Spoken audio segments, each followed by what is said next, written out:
Magandang umaga po sa inyong lahat. Excited ba ang lahat na bumangon para sumamba? Amen. Sabi nila, Pasko na. Sa mga mananampalataya, ang tanong ko, meron bang Pasko? Meron pong Pasko.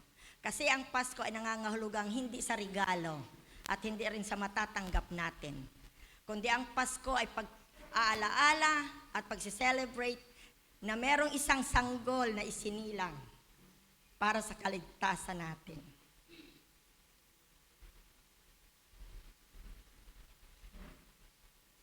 Ngayong umaga, dahil malapit na ang Pasko, ang bawat isa sa atin ay may kanya-kanya ng plano. Kami ay pupunta doon, gagawa kami ng ganito, mag-iipon-ipon ang pamilya. May mga kanya-kanyang plano. May kanya-kanyang gustong matanggap. Nakalagay na sa isip kung ano ang gustong matanggap. Pero paano kung biglang ang ating plano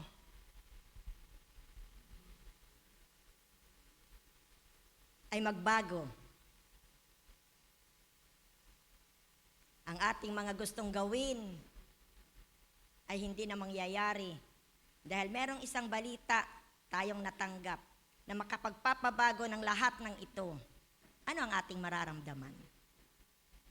Sa iba, ito ay nagdudulot ng pagkainis. Kakainis naman, di natuloy. Ganyan po ako nung bata pa. Sabi ko nga doon sa Maligaya kahapon. Nung ako'y bata pa, pag ako'y pinangakuan ng mga magulang ko, ako'y inis na inis kapag hindi nila nasusunod. At kay mamay nagatanong ako, bakit hindi matutuloy? Kakainis naman. Ganyan po ako. Kaya sabi nung aking minsan, nadala ko yun hanggang sa nagatrabaho na ako. Kaya yung aking best friend dyan sa Kawit, kilalang kilala ako niyan. Sabi niya, ikaw ang taong hindi pwedeng mapangakuan. Kasi yun po'y talagang ina-expect ko. Kaya pag yun ay hindi nangyari, para sa akin yun ay isang napakalaking frustrations sa buhay. Pero binago po yun ng Diyos.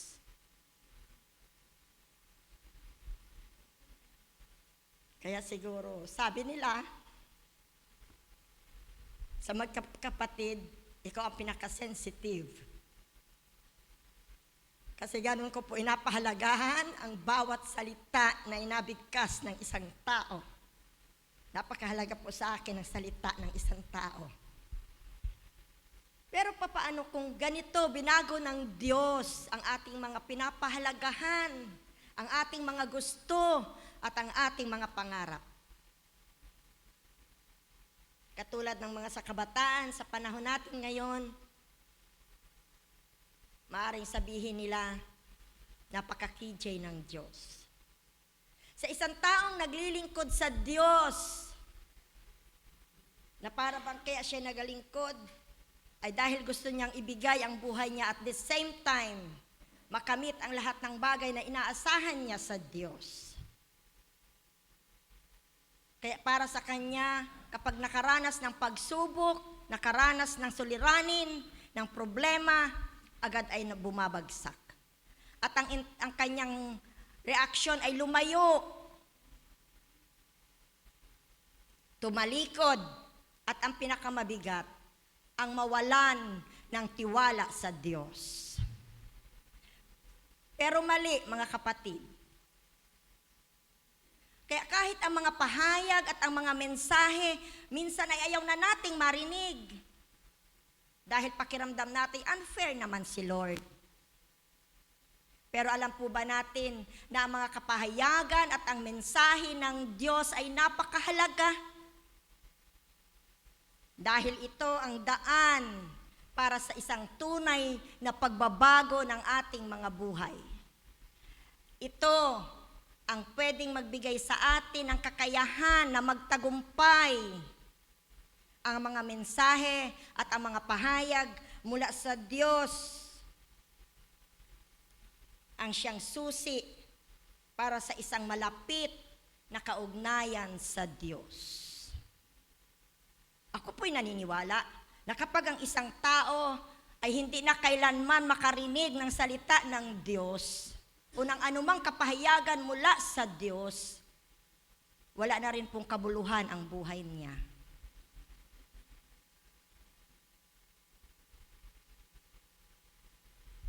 Kaya naman,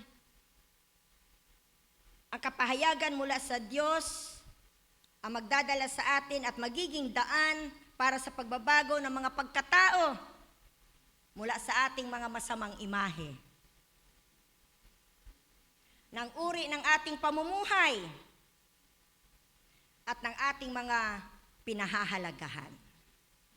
Depende kung paano ito tumatatak sa puso natin, hindi lamang basta naririnig, kung paano ito tumatatak sa puso natin, kung paano natin ito isinasabuhay, hindi lamang binabasa. O kaya naman, kung paano ito nagbibigay katuparan sa mga pangarap natin. Ang Diyos, kapag nagpahayag sa isang tao o kanyang lingkod, ito ay laging may layunin. Pabor man ito o hindi sa mga gusto natin, sa mga plano natin. Siya ay merong dahilang nasasaisip niya para sa taong iyon o kaya ay sa kanyang lingkod. Dahil dito, mahalaga po at ang tanging susi para lubos nating maunawaan ang kapahayagan mula sa Diyos ay ang malapit na kaugnayan sa Kanya. Kailangan po natin ang isang malapit na kaugnayan sa Kanya. Hindi tama na tuwing linggo'y narito tayo, kumpleto ang attendance. Ang isang kaugnayan ay nagsasabing, ako at ikaw ay close, Lord.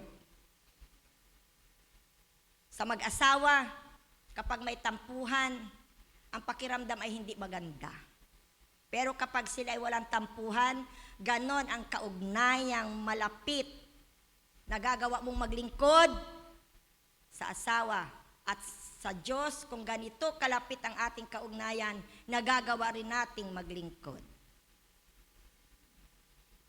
Sa bawat sandali na mapalayo sa asawa, inahanap. Ganyan din dapat tayo sa Lord. Sa sandali na mawala lamang sa paningin, ang Panginoon ay inahanap. Kaugnayan.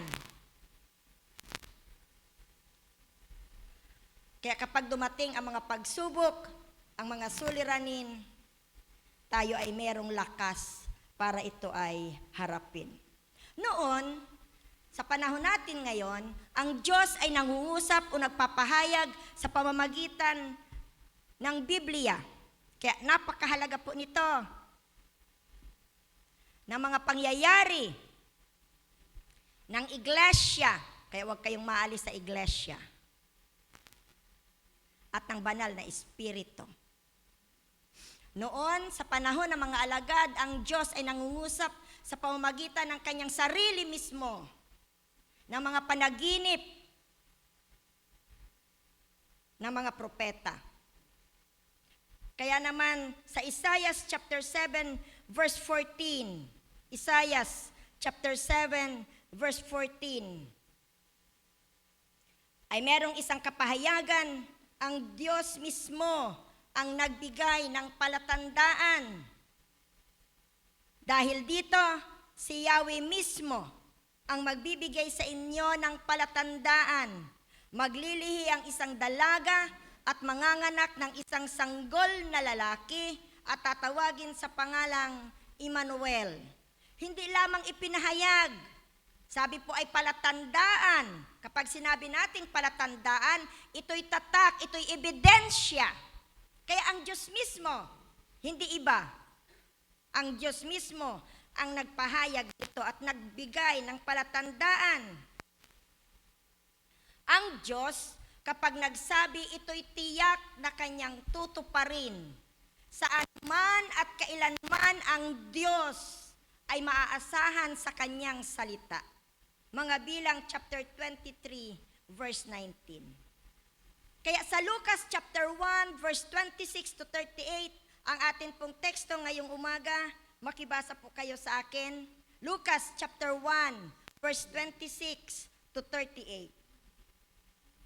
Nang ika-6 na buwan ng pagdadalang tao ni Elizabeth, ang anghel na si Gabriel ay isinugo ng Diyos sa Nazaret, na isang bayan sa Galilea, upang kausapin ang isang dalaga na ang pangalay Maria. Siya ay nakatakda ng ikasal kay Jose, isang lalaking buhat sa angkan ni David. Lumapit ang anghel sa dalaga at binati ito, "Magalak ka, ikaw ay lubos na kinalulugdan ng Diyos." Sa ibang salin, ang salita po'y, ikaw ay naging kalugod-lugod sa Diyos. Sumasa iyo ang Panginoon. Naguluhan si Maria sa sinabi ng anghel at inisip niyang mabuti kung ano ang kahulugan ng ganoong pagbati. Sinabi sa kanya ng anghel, "Huwag kang matakot, Maria, sapagkat naging kalugod-lugod ka sa Diyos. Makinig ka. Ikaw ay maglilihi at manganganak ng isang sanggol na lalaki at siya'y papangalanan mong Jesus. Siya'y magiging dakila at tatawaging anak ng kataas-taasang Diyos. Ibibigay sa kanya ng Panginoong Diyos ang trono ng kanyang amang si David upang maghari sa angkan ni Jacob magpakailanman. Ang kanyang paghahari ay walang katapusan." Paano pong mangyayari ito? Gayong ako'y isang berhen, tanong ni Maria. 35, sumagot ang anghel, "Sa iyo ang Espiritu Santo at mapapasailalim ka sa kapangyarihan ng kataas-taasang Diyos. Dahil dito, ang isisilang mo'y banal at tatawaging anak ng Diyos." 36, hindi ba't ang kamag-anak mong si Elizabeth ay baog? Gayunman, naglihi siya at ngayon ika-6 na buwan na ng kanyang pagdadalang tao kahit na siya'y matanda na. 37, sapagkat walang anumang bagay na hindi kayang gawin ang Diyos. Sumagot si Maria, "Ako'y alipin ng Panginoon. Mangyari nawa sa akin ang iyong sinabi." Pagkatapos, umalis na ang anghel. Makikita natin sa talatang ating binasa ang katuparan ng palatandaan sa Isaiah chapter 7 verse 14. At upang matupad ito, ang Diyos ay gumamit ng mga taong kalugod-lugod. Yun ang sabi ng ating talata. Ikaw ay naging kalugod-lugod sa Diyos. Kaya po pala pag hindi tayo kalugod-lugod sa Diyos, mananatili lang tayong tagapagsimba. Attendee. Ang Diyos ay gumagamit ng mga taong kalugod-lugod sa Kanya. Kapag sinabi po natin kalugod-lugod, ito'y mga taong namumuhay na may malapit na kaugnayan sa Diyos. Mga taong lumalakad araw-araw kasama ang Diyos. Kapag sinabi natin kasama, hindi po yung nag-aiwanan, lagi yung magkatabi. At sa pamamagitan ng mga taong ito, ipinahayag ng Diyos ang kanyang plano. Sabi ko nga sa inyo kanina, ang noong panahon ng mga alagad, ang Diyos ay nakikipag-usap o nagpapahayag sa pamamagitan ng mga anghel ng panaginip. Kaya naman, nang utusan ng isang anghel ng Panginoon na nangangalang Gabriel, ito ang naging unang hakbang ng Diyos upang mangyari ang lahat ng kanyang nais. Ang Diyos po palagi ang unang gumagawa ng hakbang kapag may nais siyang ipahayag sa tao.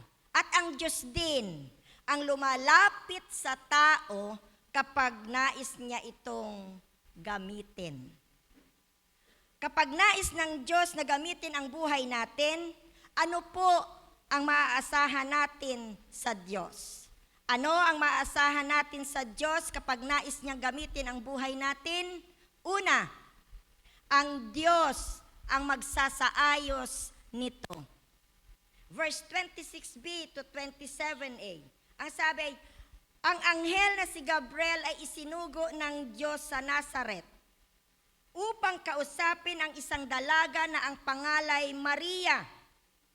Ang Diyos mismo ang nagsugo sa anghel na pumunta sa Nazareth upang kausapin si Maria. Tulad ng sabi ko po kanina, kapag nais ng Diyos na gamitin ang buhay natin, siya ang unang gumagawa ng hakbang. Ang Diyos ang pumipili ng mga taong kanyang gagamitin. Hindi po tayo. Ulitin ko po, ang Diyos ang pumipili ng mga taong kanyang gagamitin. Hindi po tayo. Ang Diyos ay hindi mag-aaksaya ng panahon na kausapin ng isang tao o magpahayag sa isang tao kung hindi ito interesado sa Kanya. Sa aklat ng Experiencing God ni Henry Blackaby, sinasabi na kapag nangungusap ang Diyos, ito ay ang pakikipagtagpo natin sa Diyos. At kapag may isang bagay na gagawin ng Diyos, kusa itong lumalapit sa isa o higit pa sa kanyang mga lingkod. Amos chapter 3 verse 7. Amos chapter 3 verse 7.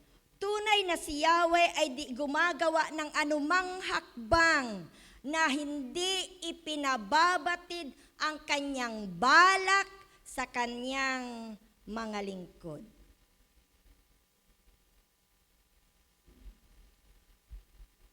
Mapalad ang mga taong inasabihan ng Diyos at inasalin ng Diyos sa kanyang mga balak.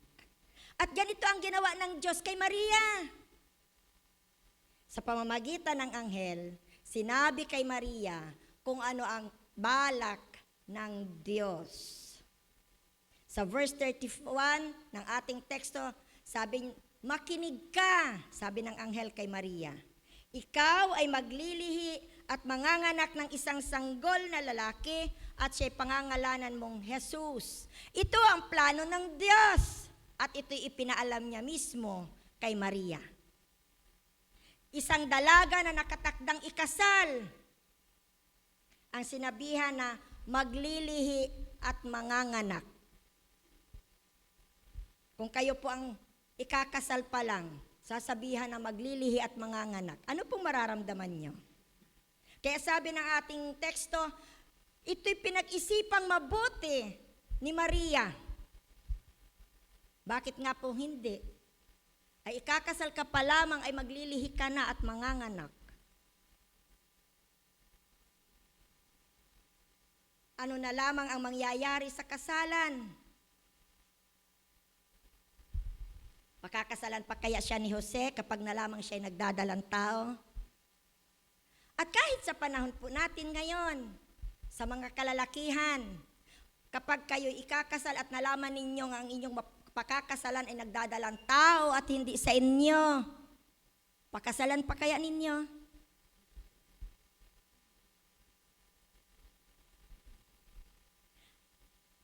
Kaya naman si Maria ay totoong naligalig. Pinag-isipan niya ito ng mabuti. Subalit mabuti po ang Diyos. Mateo chapter 1 verse 18 to 20. Mateo chapter 1, verse 18 to 20. Ito ang naganap ng ipanganak si Jesucristo. Si Maria na kanyang ina at si Jose ay nakatakda ng magpakasal. Ngunit bago sila makasal, nalaman ni Maria na siya ay nagdadalang tao sa pamamagitan ng Espiritu Santo. Subalit dahil isang taong matuwid si Jose na kanyang mapapangasawa at ayaw nitong malagay sa lubos na kahihiyan si Maria, binalak niyang hiwalayan ito ng palihim. Ngunit habang pinag-iisipan ito ni Jose, sinabi sa kanya ng anghel, Jose, anak ni David, huwag kang matakot na pakasalan si Maria, sapagkat ang sanggol na dinadala niya ay mula sa Espiritu Santo. Talon po tayo, verse 24. Nang magising si Jose, sinunod nga niya ang utos ng Panginoon at pinakasalan si Maria. Muntik nang hindi pakasalan si Maria. pinag-iisipan na ni Jose na hiwalayan si Maria. Biglang umeksena ang anghel, samantalang ang plano ni na Jose at Maria ay ayos na sana. Kung tayo ang titingin, parang mali ang panahon ng pagtawag ng Diyos kay Maria para gamitin ito. Dahil umusbong ang problema. Sabihin natin, baka hindi pa kalooban ng Diyos. Baka hindi pa panahon. Tila sa pagdating ng anghel ay nakagulo pa ito sa isang maayos na paghahanda para sa kasalan. Para sa isang plano na gusto sanang magkaroon ng isang pamilya. Masama po ba ang mangarap para magkaroon ng pamilya? Ngunit hindi po ganoon. Dahil alam ng Diyos ang tamang panahon para sa bawat gawaing itinakda niya. At ang Diyos, kapag nais niyang gamitin ang kanyang anak, siya na rin po ang nagsasaayos ng lahat. Pag sinabi nating lahat, lahat. Ang Diyos ang magsasaayos ng lahat. Sa kaso ni Maria, paano? Kinausap ng anghel ng Panginoon si Jose at ipinaliwanag sa kanya, ito yan. Kaya huwag kang matakot na pakasalan si Maria.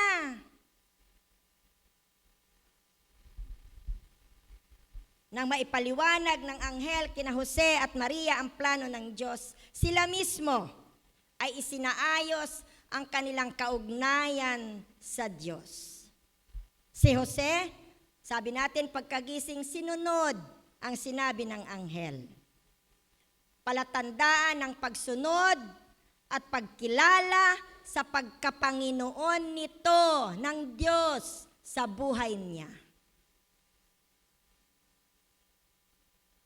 Samantalang si Maria sa verse 38 ay nagwika, ako'y alipin ng Panginoon, mangyari ang nais mo.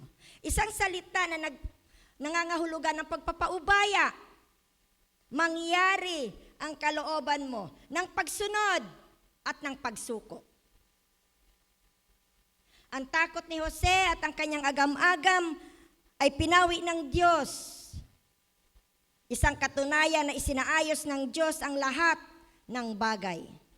Dahil dito, sila ay nagamit ng Diyos nang sila po ay tumugon ng tama sa tawag niya. At hindi lamang po iyon. Dahil sa pagsunod ni Maria, siya ay ginawang dakila at ang kanyang pangalan. Hindi nga po ba't kilala ng lahat ng tao si Maria? Kahit na mga hindi mananampalataya. Iginagalang hanggang sa panahon natin ngayon, ang ibang ay labis pa ang pagbibigay galang.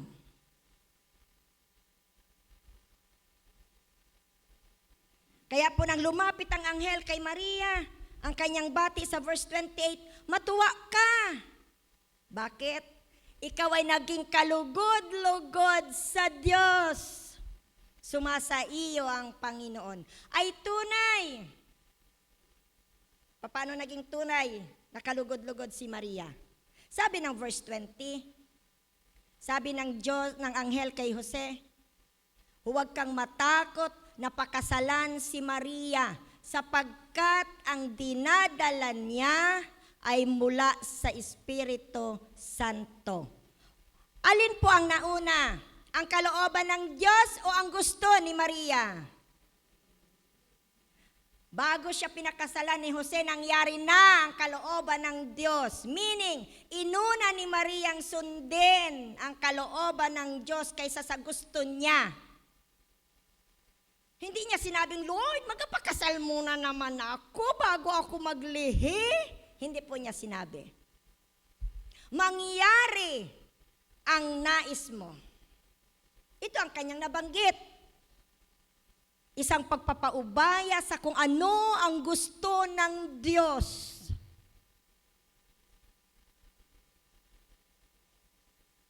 At ang ganitong uri ng mga tugon sa Diyos ay nakapagbibigay lugod sa Kanya. Kaya kung ang ating buhay ay pagagamit natin sa Diyos nang walang anumang makasariling intensyon, ito po'y nakapagbibigay lugod sa Diyos.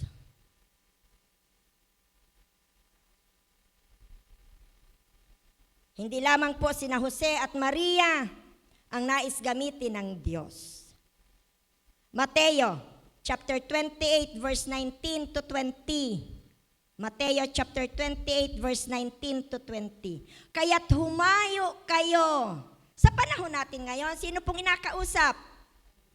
Tayo. Gawin ninyong alagad ko ang lahat ng bansa. Bautismuhan ninyo sila sa pangalan ng Ama, ng Anak at ng Espiritu Santo. Turuan ninyo silang sumunod sa lahat ng ipinag-uutos ko sa inyo. Hindi po ba't ito'y isang panawagan, isang mensahe, nasaan yung nag-utos lamang? Na tayo pong lahat ay nais gamitin ng Diyos. Ang kailangan lamang po nating gawin, sumang-ayon. Ang ating pagtugon at ang ating pagsang-ayon sa nais at pamamaraan lamang ng Diyos ay mahalaga. Alam kong halos lahat tayo, wala ni isa sa atin ang hindi nagnanais na sumunod sa kalooban ng Diyos o gawin kung ano ang nais ng Diyos. Pero alam niyo po ba na ang pagnanais lamang ay kulang? Kung hanggang pagnanais lamang tayo, yun po'y kulang. Kailangan po natin ayusin ang ating buhay at panahon sa Diyos. Kailangan po nating magpasya.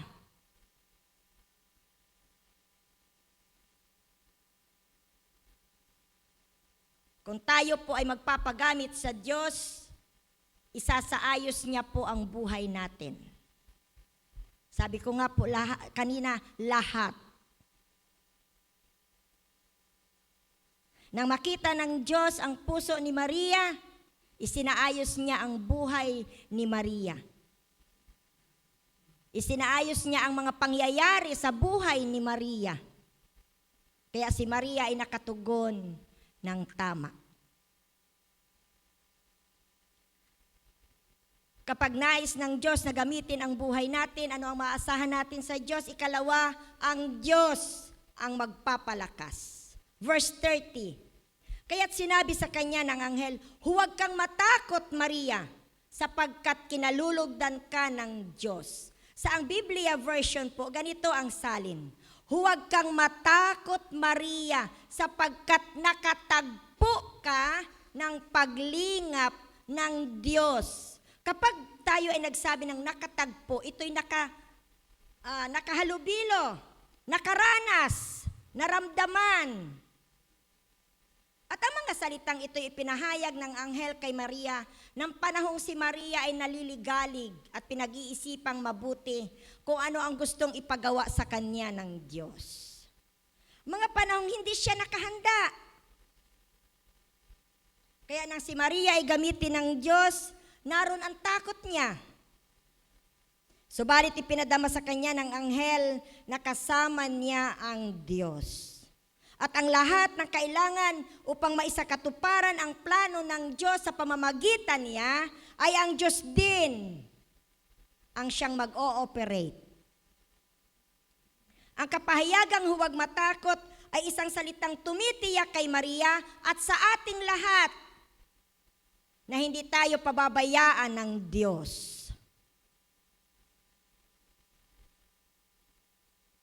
Tulad ng nangyari kay Moises, ang Diyos ang unang lumapit kay Moises sa pamamagitan ng nagliliyab na puno.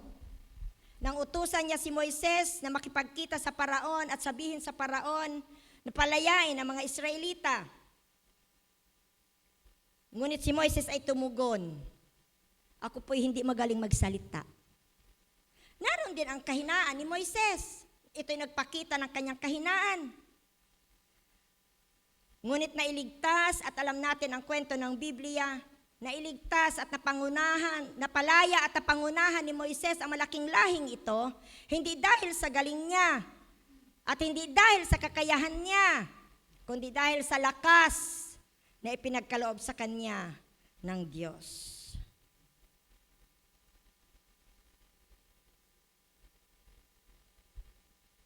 Kaya nang maunawaan ni Maria ang pahayag ng anghel, ipinaubayan niya sa Diyos ang kanyang buhay.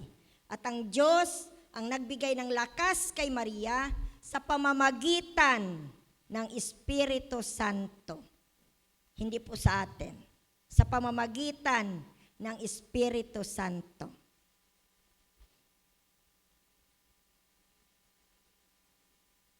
Sabi ng verse 34 to 35, paanong mangyayari ito? Gayong ako'y isang berhen, tanong ni Maria. Sumagot ang anghel, sa iyo ang Espiritu Santo at mapapasailalim ka sa kapangyarihan ng kataas-taasang Diyos. Kapag sinabi nating mapapasailalim, wala tayong gagawin. Siya na may control sa atin ang gagawa ng lahat. Kaya mararanasan natin ang kalakasan at mararanasan natin ang tagumpay. Mula sa paggawa ng Espiritu Santo. Tayo bilang mga tao ay sadyang may iba't ibang kahinaan at totoong walang magagawa. Dahil bukod sa likas tayong maraming dahilan, marami din tayong kinatatakutan. Pastor, hindi naman ako sanay dyan. Wag na ako. Sinusukat natin ang ating kakayahan sa paraan ng mundo. Sinusukat natin ang ating kakayahan sa kung ano ang ating nararamdaman.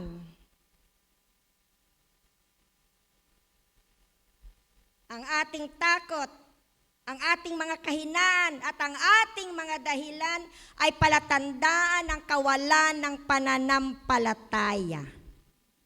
Mateo chapter 8 verse 26. Mateo chapter 8 verse 26, ngunit sinabi niya sa kanila, bakit kayo natatakot? Napakaliit naman ang inyong pananampalataya. Ilalayo tayo ng takot sa tunay na pagtitiwala sa Diyos kung hindi tayo magiging malay sa paggawa nito sa buhay natin.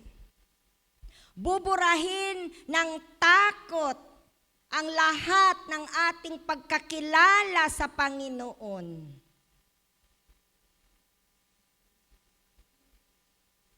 At kahit sa mga mananampalataya na, hindi po nawawala ang ganitong pag-uugali.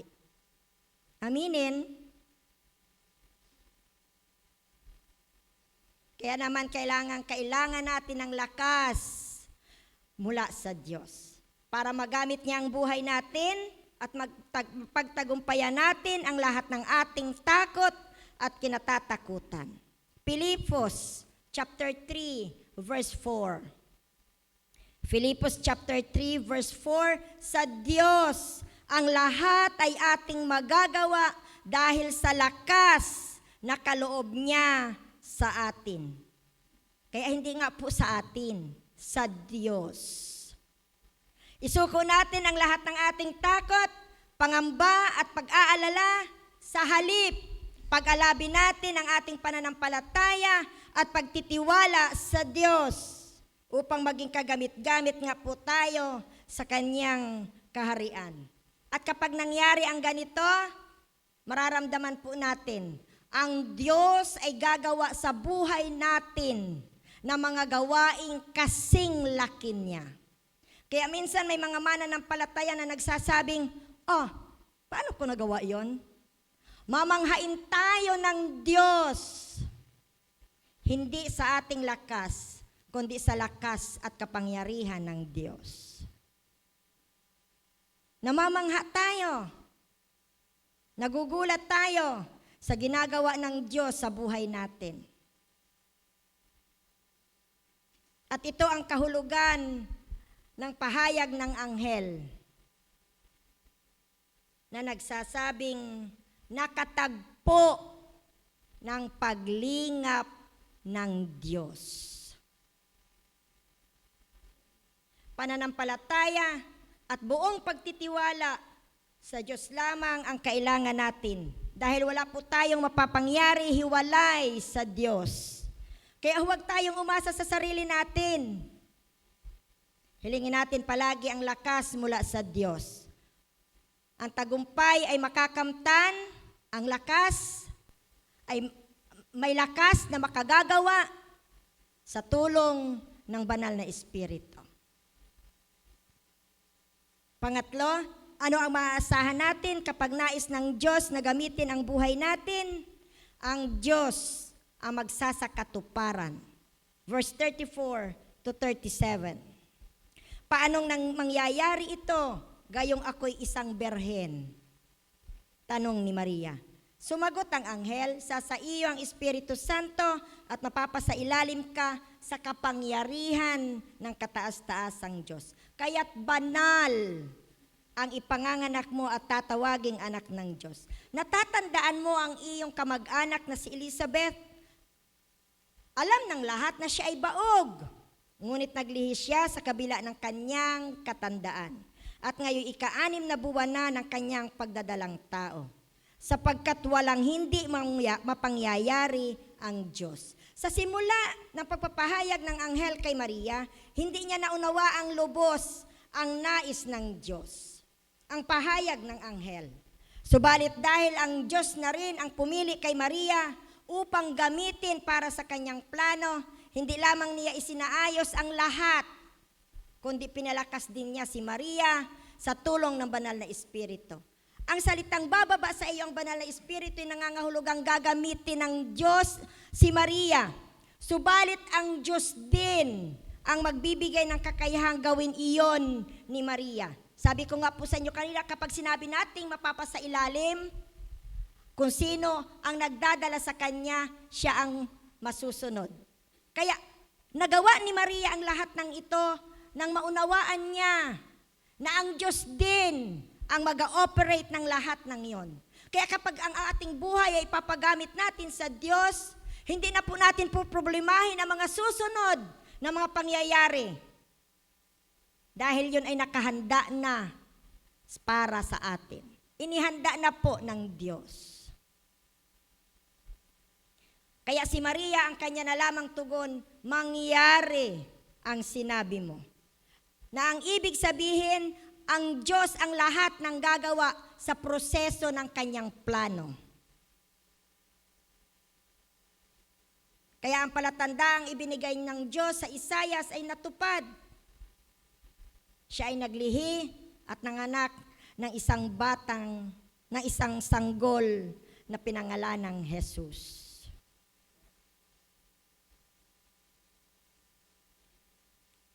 Sabi ay banal ang ipanganganak mo. Verse 35b. Banal na ang ibig sabihin sa kapangyarihan at sa hiwaga ng paggawa ng banal na Espiritu, kahit sa taong makasalanan, ay pwede siyang lumikha ng isang taong walang kasalanan, walang anumang bahid ng kasalanan. Katulad kung papaano nabubuo ang isang tao sa sinapupunan ng kanyang ina. Kaya mahiwaga ang gawa ng banal na Espiritu. Kaya ang takot ay napawi sa puso ni Maria nang maunawaan niya na ang lahat ng proseso ay sa Diyos. Ang Diyos ang magsasakatuparan ng lahat ng kanyang plano. Kaya kung ipagagamit po natin ang ating buhay sa Panginoon, wala po tayo totally na contribution. Maliban sa katawang ito para kasangkapanin ng Diyos. Matatakot pa ba tayo? Kakasangkapanin po lamang tayo ng Diyos. Tulad ng nangyari kay Elizabeth, baog. Kapag alam naman po natin na kapag baog, hindi na talaga magkakaanak. Matanda na, sabi ng Biblia. Pero sa verse 36, ang sabi ay, naglihi. At ika-anim na ng buwan ng kanyang pagdadalang tao. Ang kapangyarihan ng banal na espiritu'y mahiwaga, hindi kayang maunawaan ng tao, pero mararanasan ng tao.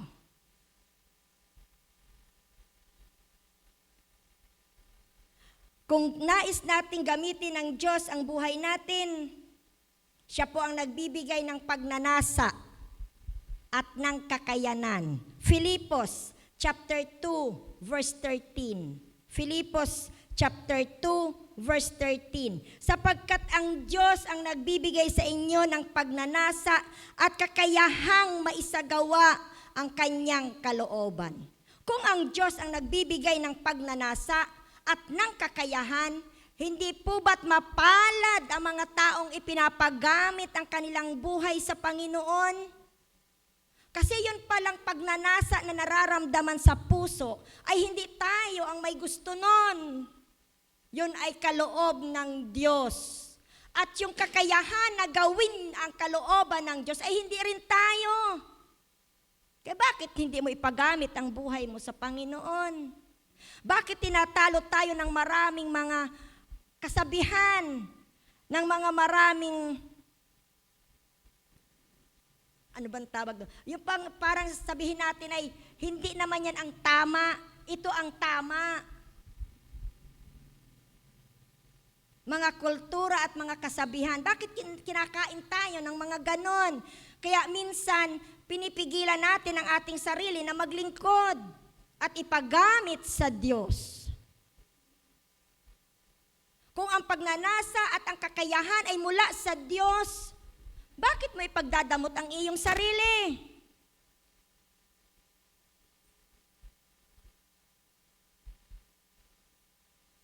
Kaya nang maunawaan ito ni Maria, hindi po siya tumanggi sa nais ng Diyos. Tayo po, kailan po tayo tutugon sa Diyos? Ang ating daw pong pagtugon, ang ating pagtugon, hindi daw, ang ating pagtugon at pagsunod sa ipinapahayag ng Diyos sa atin ay depende kung papaano natin ito nauunawaan. Sabi ko po kanina, nang maunawaan ni Maria, ibinigay niya ang kanyang buhay sa Diyos. Kaya yung ating pagtugon at yung ating pagsunod sa ipinapahayag ng Diyos ay depende kung papaano natin nauunawaan ang mga kapahayagan ng Diyos. Kaya mahalaga po, sabi ko kanina, ang mga mensahe at mga pahayag ng Diyos. Dahil ito po ang magtutulak sa atin para tumugon, para magpasya. Madalas nating marinig, kahit sa mga hindi mananampalataya, kung ano ang diwa ng Pasko. Pag-ibig, kagalakan, pag-asa. Pero paano nga po ba ito magiging totoo? Sa atin pong mensahe ngayong umaga, 2 bagay. Una, pagpapakumbaba. Ito ay tumutukoy sa kung paano natin kinikilala ang ating sarili sa harap ng Diyos. Pangalawa, pagsunod sa panawagan ng Diyos sa buhay ng bawat isa sa atin. Malinaw po ang panawagan, malinaw ang kapahayagan ng Diyos sa atin.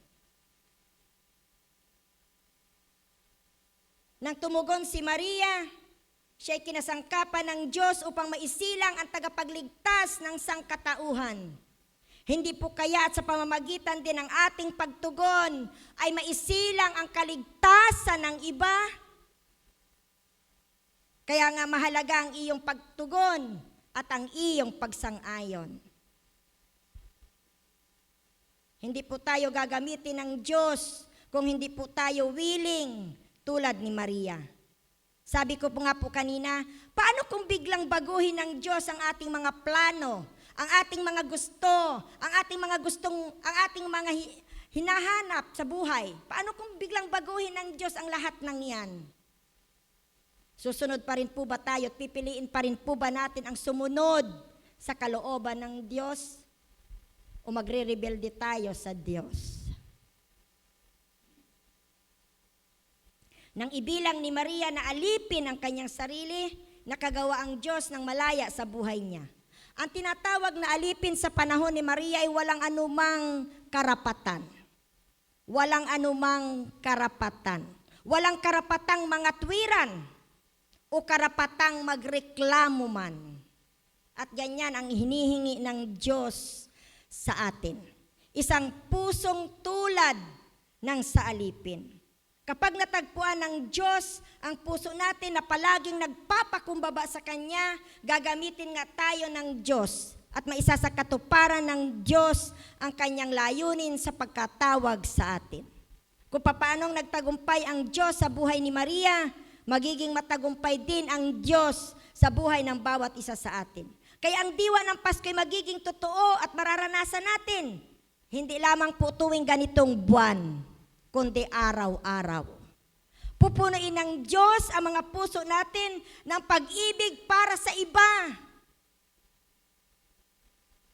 ng kagalakan na maglingkod sa Kanya, at ng pag-asa para sa buhay na ito. Kaya huwag po tayong matakot na ipagamit ang ating buhay sa Panginoon. Kung tayo naniniwala na tayo din ay mga pinili ng Diyos, tulad ni Maria, hindi po natin ipagdadamot ang ating sarili sa Diyos.